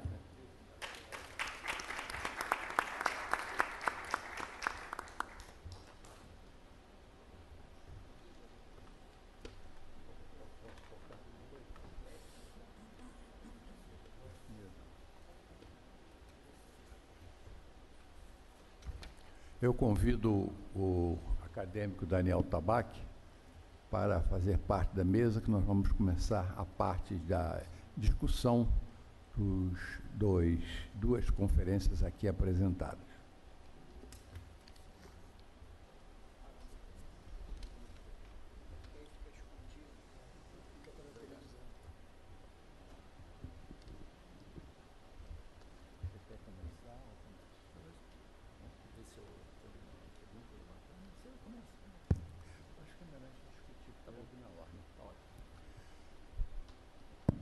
Bem, comentando o que foi exposto pelo acadêmico Paulo Hoff, de uma maneira elegante, com slides maravilhosos, eu morro de inveja. Já fui bom nisso também. Nossa Senhora. Bom, o primeiro comentário que eu gostaria de fazer é um comentário histórico que diz respeito ao nosso ancestral 5-fluoracil. O 5-fluoracil, que foi criado pelo Dr. Charles Heidelberg, acabou tendo uma ligação com o Brasil. Isso talvez não seja do teu conhecimento. A ligação é a seguinte. Eu estava certa feita, há muitos anos atrás, num congresso da American Society of Clinical Oncology, em Seattle, e fui surpreendido com um prêmio que foi outorgado por um empresário muito conhecido na época aqui do Rio, aquela personalidade que se destacaria na oncologia com uma grande contribuição. E eis que o nosso empresário aqui do Rio de Janeiro apareceu lá e premiou a esposa do Dr. Charles Heidelberg, justamente pela síntese do 5-fluoracil. Ele não foi receber o prêmio porque ele já estava muito doente, veio até a falecer pouco tempo depois. Então, isso é uma curiosidade que eu gostaria de deixar registrado. Com relação à sua apresentação magnífica, há tempos atrás, eu olhando aquelas árvores de decisão, sobretudo do NCCN, o National Comprehensive Cancer Network, o algoritmo, falei, isso aqui é uma loucura, né? Você olha, é seta para tudo quando é lado, ali sai mais uma porção delas e volta em remédio distribuído. E pela heterogeneidade da doença, me ocorreu, falei, você está precisando uma sistematização para nós oncologistas, enquadrarmos melhor essa doença no nível molecular. E me lembrei do que aconteceu com o câncer de mama, que hoje nós não prescindimos de uma classificação molecular, luminal B, HER2 positivo e de triplo negativo ou semelhante. Muito bem, eu fiquei surpreso que você me mostrou, eu te confesso o meu desconhecimento, que ninguém pode ser original nem no pensamento, que foi publicado, né, numa revista científica, não sei se foi Nature, que era a referência, de 2015, essa proposta que me pareceu muito interessante, sistematizar a doença para nós termos não ficarmos perdidos naquelas das árvores de decisão. Pois bem, então eu perguntaria a você, em decorrência dessa sua apresentação, essa classificação já está sendo aceita para o exercício na prática ou ela ainda está sujeita à discussão? Me parece que pelo menos é um bom princípio. A primeira pergunta que eu te faria. Outra coisa, com relação ao receptor de HER, aconteceu uma coisa interessante. O HER2 foi identificado inicialmente no câncer de mama e logrou um resultado extraordinário através do trastuzumab, né, que é um bloqueador do receptor de HER2. Depois se descobriu que para o estômago também, na doença metastática, também para o câncer de esôfago, também se identificava lá HER2 e passou-se a usar o mesmo tratamento de câncer de mama para o estômago. E agora você nos chama a atenção que o mesmo está acontecendo para o câncer de colo. Pergunto, na sua instituição você está fazendo, que é até fácil, né, imunohistoquímica, para a determinação de HER2 e porventura já tentou tratar esses doentes com trastuzumab? Outra coisa muito interessante é que viemos há pouco tempo descobrir que o câncer do colo direito é muito diferente do câncer do colo esquerdo. Você aqui muito bem demonstrou isso, até a resposta e o tratamento são diferentes. Muito bem, e eu lembro que o seguinte, por que seria a resposta diferente? Bom, estatisticamente, os tumores do seco até o ângulo hepático, eles têm instabilidade de microsatélite estável. Ao contrário, à esquerda do ângulo esplênico até a transição sigmoide reto, eles têm estabilidade de microsatélite alta. E aqueles que têm estabilidade de microsatélite alta tendem a responder melhor à quimioterapia do que os de instabilidade estável, que são os do colo direito. Muito bem, aí fica essa pergunta, mas por que isso? Por que no mesmo órgão a doença se comporta de fórmula molecular e receptor diferente? E você diz assim, com muita propriedade, que nós não temos uma resposta. Eu lanço um repto a você. Será que o fato dos tumores à esquerda serem mais agressivos não seria porque ali já se começa, a partir do ângulo esplênico, as fezes ficarem mais consistentes, demorarem mais tempo de exposição e, com isso, os carcinógenos contidos nas fezes tornariam essas lesões à esquerda mais letais? É uma especulação, gostaria que você me respondesse.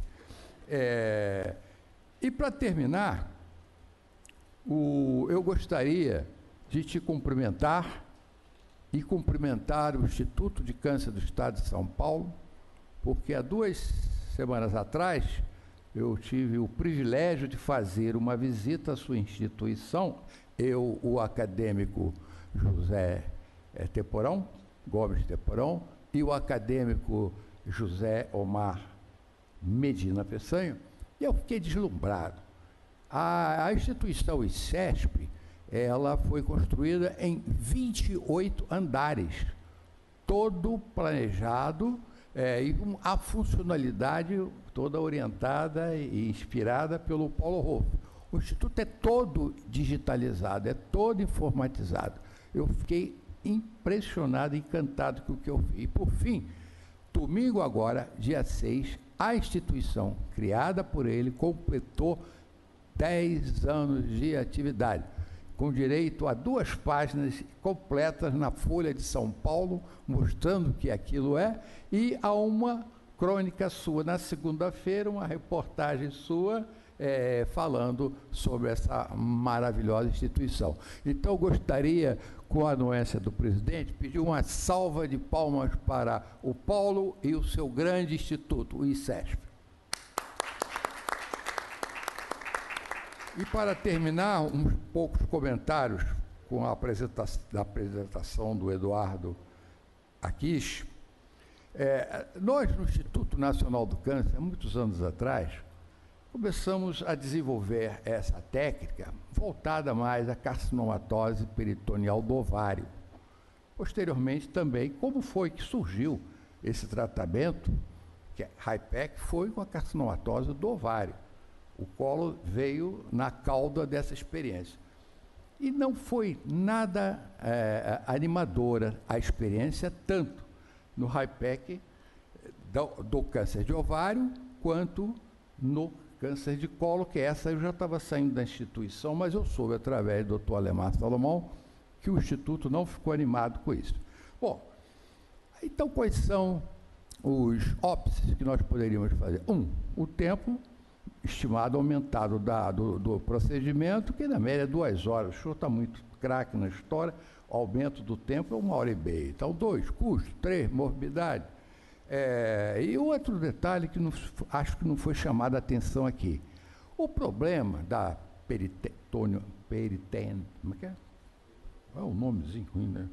Peritonectomia, o senhor explicou muito bem, ela é focal, mas o que fica a doença residual mínima, então aí se faz a circulação com cisplatina, que era o clássico, e agora migrou para oxaliplatina. O grande repto da história é o seguinte: o grau de penetração peritoneal dessas drogas, normalmente cisplatina, que foi bem estudado, não ultrapassa 2 milímetros. Então, qualquer lesão que ficar residual intracavitária, que obviamente 2 milímetros o cirurgião não vê. Se tiver 3 milímetros, 4 milímetros, é difícil ele ver. Então, essa circulação, mesmo com hipertermia, não terá uma finalidade terapêutica. Eu gostaria de que o senhor falasse sobre isso. Foi comentado aqui que o NCCN, o National Cancer Comprehensive Network, não teria mencionado dentro do seu algoritmo a possibilidade da peritonectomia com HIPEC. Entretanto, eles não colocaram intencionalmente, porque o comitê decidiu que isso não é um procedimento a ser executado. E aí depois, no final, só chama atenção. Ele continua sendo investigacional em centros que tenham um gabarito, qualidades e, se possível, números para se desenvolver a experiência. Lhe confesso que eu não tenho muita simpatia por esse procedimento. E chama a atenção que nos tumores, o senhor assinalou anel de Sneed, aqueles de características mucinosas. Por exemplo, a carcinomatose do ovário mucinoso é um desastre fazer isso. E foi também muito utilizado no pseudomixoma peritoneal, que é uma doença que evolui com produção de mucina, também não surte efeito. E, por fim, o senhor mencionou second look. O second look em cancerologia surgiu com a doença de Hodgkin, porque se fazia o estadiamento da doença, sobretudo nos doentes de estágio 3 de doença de Hodgkin, em que se fazia radioterapia e quimioterapia, inclusive em Y no abdômen. Os doentes entravam em remissão completa e se propunham 6 meses, 8 meses depois fazer um second look. O inconveniente do second look é você propor uma pessoa assintomática, em bom estado geral, está sentindo, olha aqui, agora tem que voltar para nós abrirmos sua barriga para ver se está tudo bem. O repúdio dos clientes é imenso. Nós conseguimos o second look com alguma dificuldade. E isso, no meu entender, acho que caiu um pouco por terra, porque quase a gente não ouve falar mais em second look. E eu acho, o senhor acha razoável ainda, nessa circunstância, ter um second look com uma pessoa que está assintomática? São esses os meus comentários.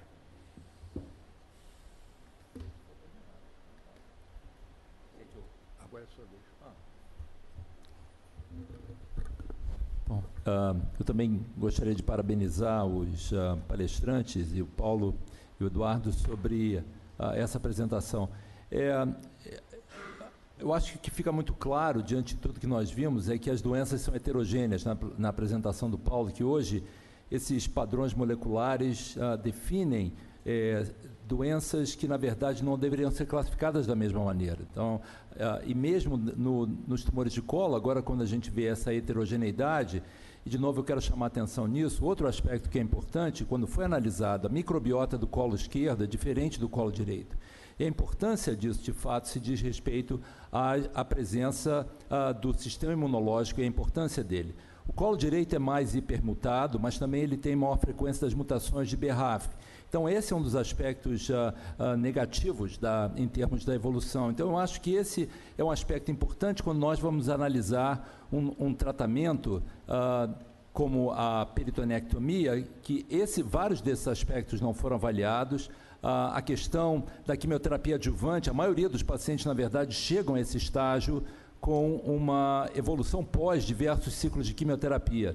E a minha pergunta específica, inicialmente, para o professor Eduardo, já que esses pacientes usaram múltiplos agentes, e principalmente esses inibidores de angiogênese, e reconhecendo que essas drogas interferem na cicatrização desses aspectos, se esse grau de morbidade foi maior e como é que isso evoluiu, se esses pacientes foram analisados.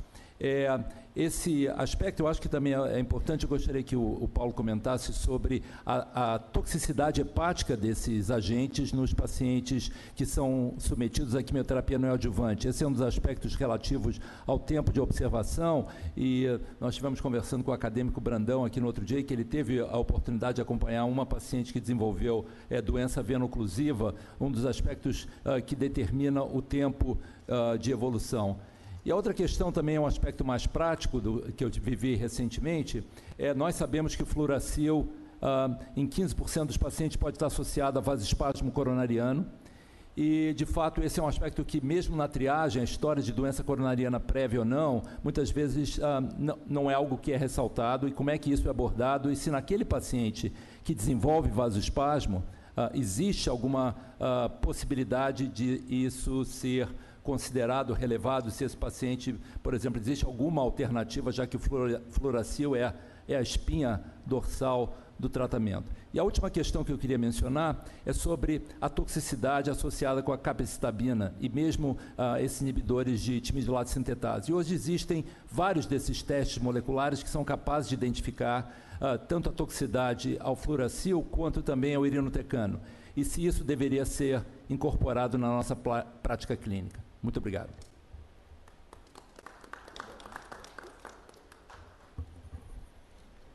Queria agradecer muito as perguntas, vou tentar ser bem breve, acho que está todo mundo bastante cansado, e tem que agradecer a generosidade dos confrades, confreiras, nos dando tanto do seu tempo.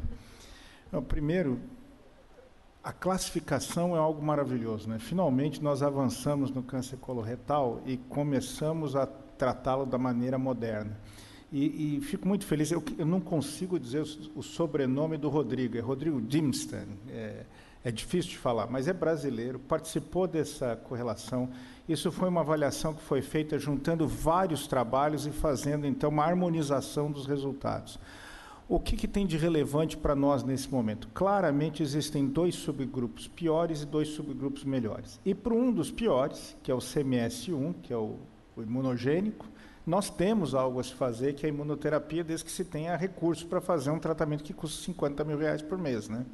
Mas esse claramente leva numa direção de tratamento diferente. O outro, que é o CMS4, que é o mesenquimal, parece um sarcoma, esse nós não sabemos o que fazer com ele ainda. Então é o primeiro passo, mas realmente mostra que são doenças absolutamente distintas e que a gente agrupava tudo junto e não é surpresa que os tratamentos tivessem essa dificuldade. No uso do HER2 como marcador, eu tive a oportunidade de conversar com o Frank Sinecrope em 1998. E essa ideia não é nova, surgiu lá atrás, mas só tinha 3 a 5% dos pacientes com hiperexpressão de HER2.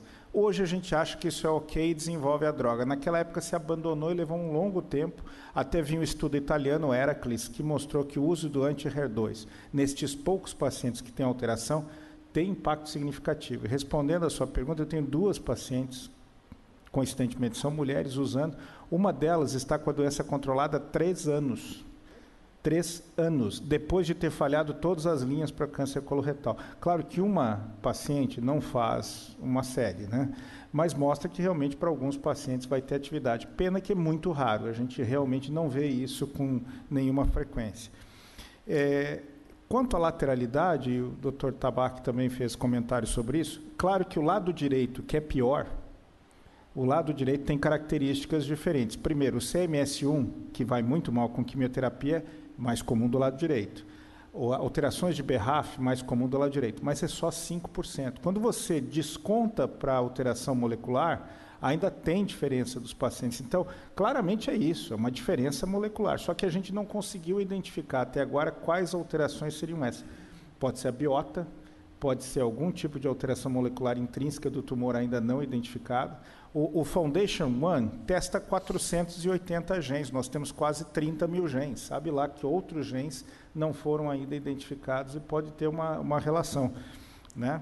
Então, acho que é algo para se avaliar e evoluir com mais cuidado. A toxicidade é algo muito, muito interessante. Eu gostaria de ter tido mais tempo para a gente discutir isso, porque a toxicidade realmente tem que ser levada em consideração na hora do tratamento. Então, a toxicidade hepática. Hoje nós sabemos que esses tratamentos facilitam a cirurgia eventualmente, mas se você demorar demais, atrapalha. Então, nós não costumamos fazer anti-GFR nem anti-VEGF de rotina em pacientes operáveis, mesmo que a gente vá fazer quimio, não faz. Não fazemos irinotecan normalmente, porque você tem mais esteatohepatite nesses pacientes. E oxaliplatina a gente limita ao máximo que vai utilizar por causa do fígado azul, né? Você tem uma doença de microvasos significativa que o acadêmico Brandão deve estar cansado de ser chamado para ver o que esse fígado está azul nesse paciente, né? Mas a verdade é que você, às vezes, precisa fazer e faz o mínimo possível. O vasoespasmo é algo muito interessante, porque os japoneses demonstraram isso há muito tempo, agora que se tornou relevante, principalmente porque é uma ideia de que a capecitabina, por ser constante, o uso diário, tem uma exposição de risco maior. Não que seja pior, mas é uma questão de estatística. Você está fazendo todo dia, é diferente que fazer uma vez a cada 15 dias, tem mais risco. E o David Cunningham, do Royal Marsden, na Inglaterra, preconiza, ou pelo menos ele acha, que a capecitabina talvez tenha mais relevância nisso. Há 2 maneiras de enfrentar esse problema. Você pode trocar o modo de infusão e pode usar nitratos, né? É interessante que você não usa bloqueador de canal de cálcio. Você usa nitrato como antagonista para o fluoracil, pelo menos desde que os japoneses fizeram estudos com cateterismo e demonstraram que essa seria a melhor maneira de se utilizar. Quanto a fazer teste de DPD ou UGT 1 a 1, e esses testes estão disponíveis, nós não fazemos de rotina, porque o FDA recomenda que não sejam feitos. Não que eles não tenham relevância, mas para o DPD nós não sabemos qual é o cutoff. É virtualmente impossível você ter uma deficiência completa de DPD. Então, geralmente, algum grau de deficiência. E ninguém tem certeza qual é a marca que você começa a ter toxicidade, isso varia. Está disponível o exame, o FDA soltou uma nota recomendando que não se faça, porque não sabe o que fazer com ele. E para o UGT 1 a 1, que é do irinotecano, não prediz risco de diarreia, que é o sério, prediz risco de neutropenia, que não é tão sério no caso do irinotecano. E, novamente, você tem uma alteração, você tem o 7,7, que dá mais neutropenia, você vai fazer o quê? Quanto você reduz a dose? Ninguém sabe. Como não tem muitas opções terapêuticas, você acaba fazendo, olha a dose, etc. Então, de rotina, a gente não faz. Mas eu acho que, no futuro, se nós identificarmos um teste melhor, mais confiável, talvez isso mude certamente, né?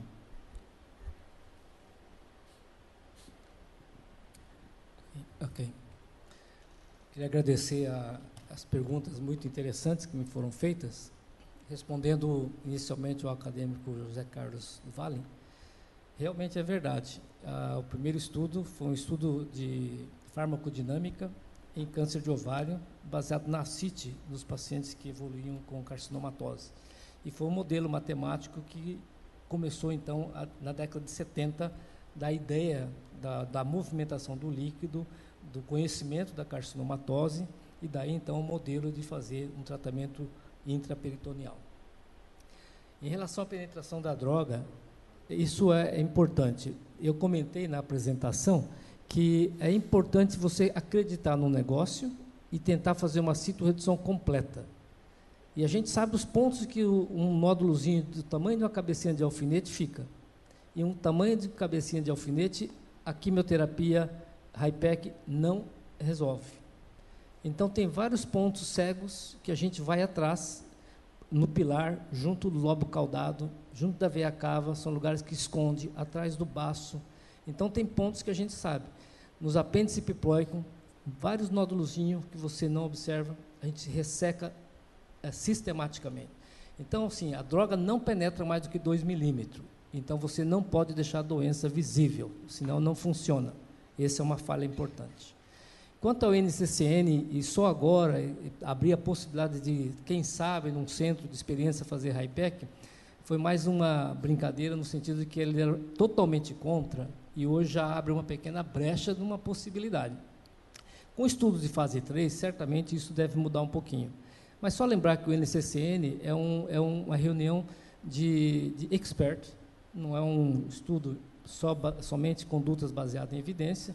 Então, tem opiniões pessoais também, mas há já um certo avanço em relação a essa possibilidade. O problema de começar um centro de HIPEC no Brasil, em qualquer outro lugar, é o problema do treinamento da equipe. Faz muita diferença. Os centros que não foram treinar com o Sugar Baker, eu passei lá um tempo aprendendo com ele, vendo todos os detalhes, uma equipe fixa, anestesista fixo, terapia intensiva de qualidade, tudo muito bem orquestrado, com enfermeira oncológica, tudo junto, é que faz malograr o plano. Porque o índice de óbitos, na maioria dos centros que começaram, era muito grande, e isso desacreditou o programa no início. Mas com recurso e planejando adequadamente, e hoje já tem 25 centros no Brasil que fazem HIPEC, embora tenha óbito até intraoperatório, num levantamento que nós fizemos pela SBCO, da Sociedade Brasileira de Cirurgia Oncológica, óbito intraoperatório é inadmissível, mas já houve casos também.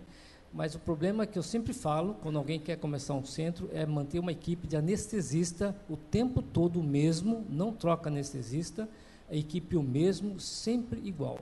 Isso implementa um centro com segurança para o doente. Em relação ao pseudomixoma, é o que tem melhor prognóstico. Acho que hoje é gold standard pseudomixoma fazer HIPEC, cirurgia citorredutora. Para nós não importa o PCI para a pseudomixoma, desde que seja totalmente ressecável, R0 está valendo. E nós temos sobrevida de 70% de 10, 15 anos com isso. E nós, assim, muitos doentes curados com um PCI de 35, 39, extremamente volumoso, mas quando é até doença bem diferenciada ou ausência de células tumorais, só mucina, esses são os melhores casos. Isso tem cura mesmo, não importa o PCI, cura mesmo. Então, isso hoje é gold standard em relação ao pseudomixoma. Em relação ao second look, realmente é difícil você falar para um paciente que está muito bem, fez a tomografia agora, não tem nada, e você vai propor fazer um second look. O grande problema é o diagnóstico da carcinomatose. Esta semana eu operei um paciente que não tinha na tomografia doença pélvica, só tinha no diafragma direito. E, no entanto, tinha 4 nódulos de 3 a 4 milímetros na pelve. Nem a ressonância viu, nem a tomografia viu. Então, a falha do método de imagem permite que haja uma brecha para propor alguns pacientes que aceitam essa possibilidade, já que 50% dos pacientes foram achados doença nos grupos de risco de carcinomatose. Então, acho que é um estudo que vai sair agora, randomizado, vai responder melhor. Mas, se você pensar nos pacientes com tumor perfurado, já com implante na cirurgia primária, talvez valha a pena realmente um second look. É difícil convencer, mas isso eu acho que tem uma certa lógica. É falha do método de imagem. Bem? Em relação ao acadêmico Daniel Tabac, grande amigo, obrigado pela pergunta. Em relação à quimioterapia, a gente tem problemas também. Em relação ao bevacizumab, por exemplo, a gente espera 8 semanas para operar. Se está em quimioterapia pré-operatória, em geral, o Dr. Paulo suspende o último ciclo, de bevacizumab e a gente consegue completar 8 semanas sem parar com a quimioterapia. Com 8 semanas é seguro, a gente não tem tido grandes problemas. Mas o problema maior que a gente tem enfrentado, e isso essa semana eu também operei um doente assim, é que a maioria deles já vem com a falha do FOLFOX, que já tomou na adjuvância do tumor primário. E aí, esse doente foi fazer uma cirurgia HIPEC por videolaparoscopia, usando mitomicina, já que malogrou com FOLFOX. E agora ele recorreu de novo. E é uma recorrência pequena, que poderia ser feito com PCI baixo, talvez poderia ser feito novamente um redu, cirurgia citoredutora com HIPEC de novo, só que não tem droga mais. Já queimou oxaliplatina, a mitomicina já tomou a dose, não dá para repetir mais, então a gente fica amarrado nessa situação. É urgente que tenha novas drogas para essas situações. Obrigado.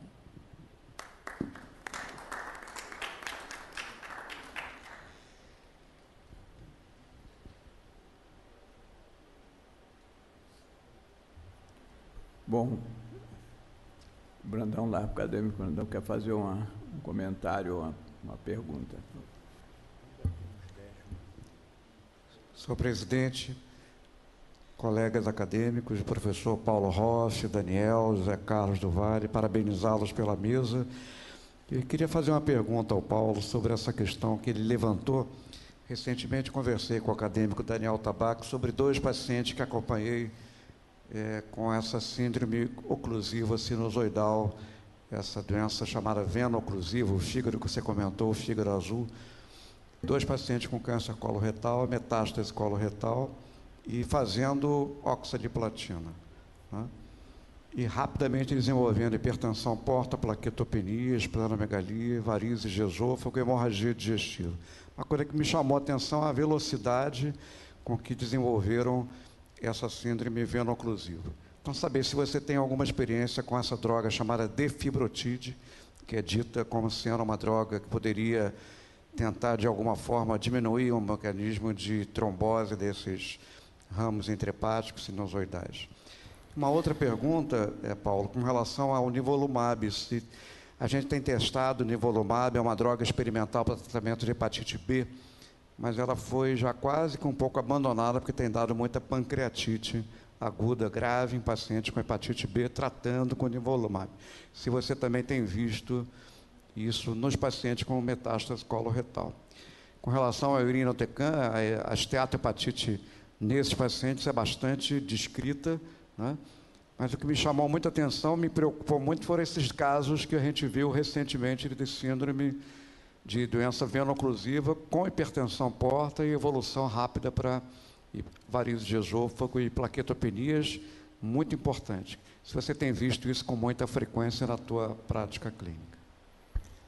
Acadêmico Brandão, muito obrigado pela pergunta. É algo bem interessante e para mim, de interesse acadêmico, inclusive, porque essa doença veno-oclusiva típica da oxaliplatina normalmente começa a acentuar após 4º ou 5º ciclo.